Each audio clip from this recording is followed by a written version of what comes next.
Hello and welcome back to Baker Wood Bunker.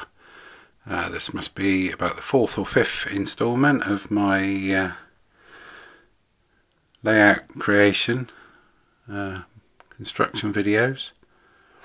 As you can see, a fair amounts happened in the month that or so that I've been away and not been doing anything video wise. The main thing that you'll see is the back scene board has been installed. This is a single sheet of PVC board which I picked up at my local scrap store very cheaply. It's been shaped and cut and scored to fit the layout in one piece.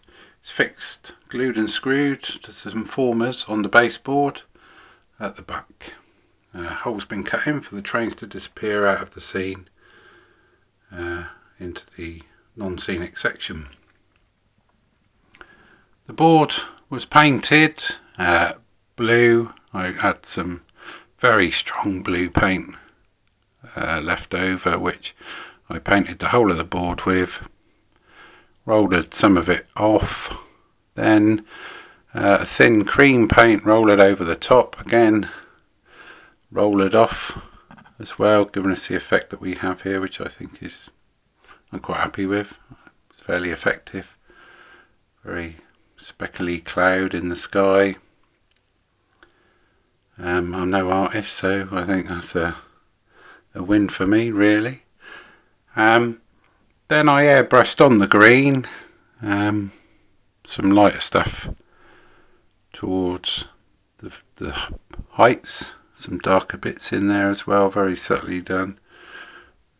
Darker bits, perhaps some distant woods.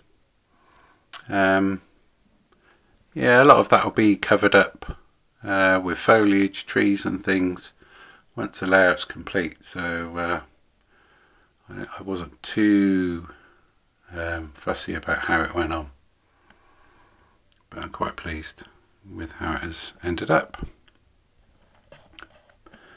Structure wise, I've inserted a retaining wall in the slope going down to the bunker entrance, as you can see here.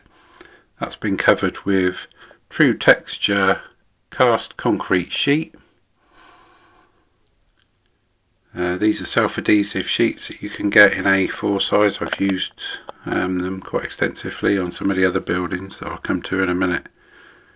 I've just got to do the actual bunker entrance and then work out the landforms above that.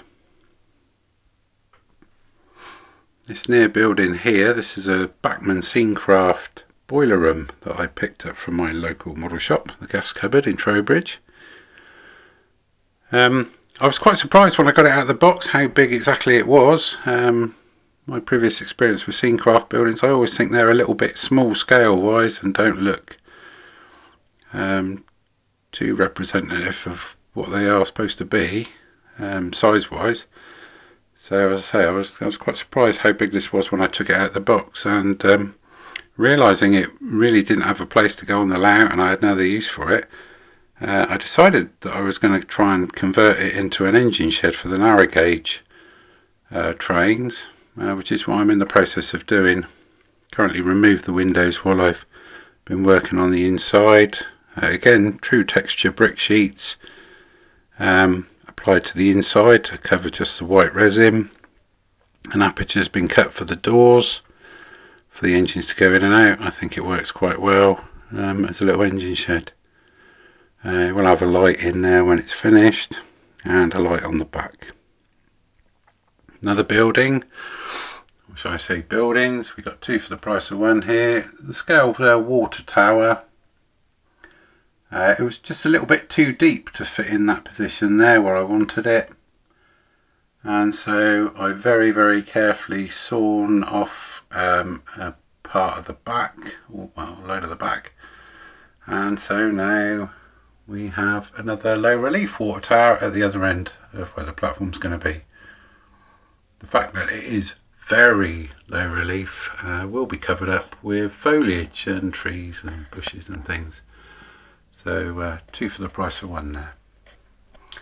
And the main building on the layout, I've done some work on the platform in the transfer shed, again using true texture self-adhesive sheets. That's wooden planking laid over the top surface, and brick on the sides, on the base. That's been weathered, toned down. It was a little bit shiny and bright. As you'll see, the actual brickwork is on the side of the shed, the transfer shed itself at the moment. So yeah, I decided that it needed toning down, and it weathered quite well. Again, just airbrushed on a little bit of dirty brown onto it.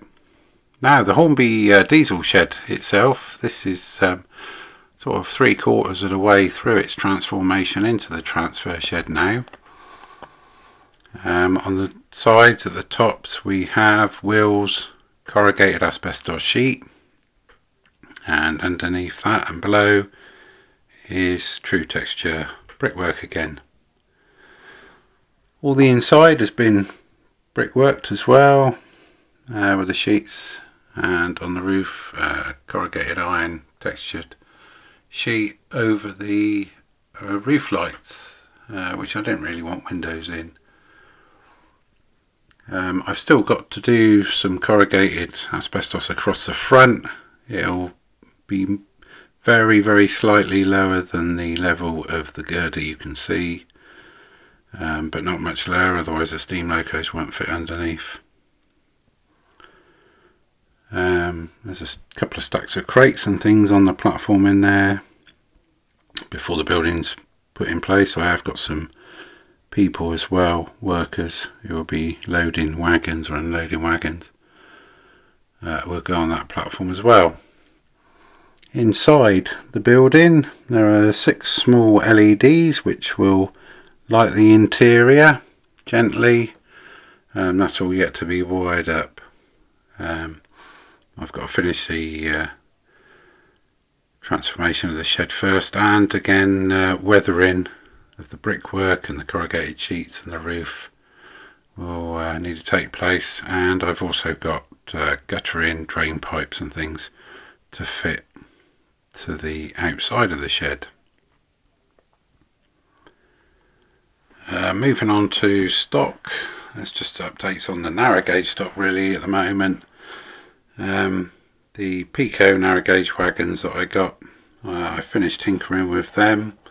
I finished with some of the bomb loads that I've done for those.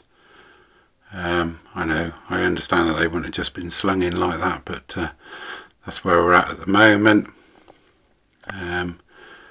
Maybe I'll get around to doing some flat wagons with some proper racks and things for the bombs to stand on.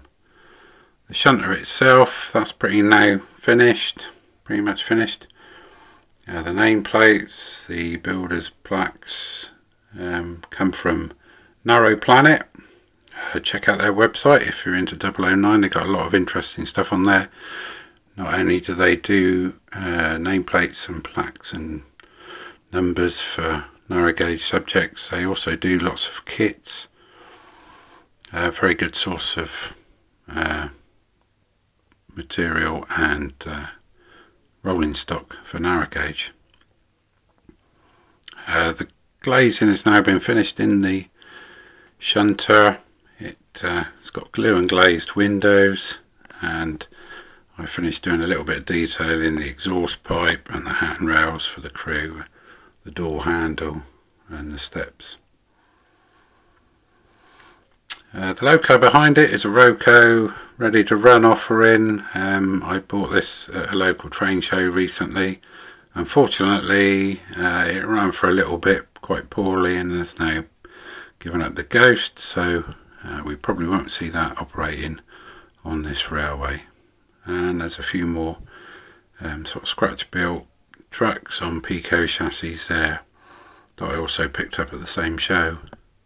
They will probably stay on the railway for future use.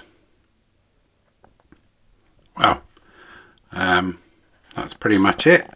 I'll just have a little running session now with the narrow gauge. So Thanks for watching, and I'll catch up with you all soon.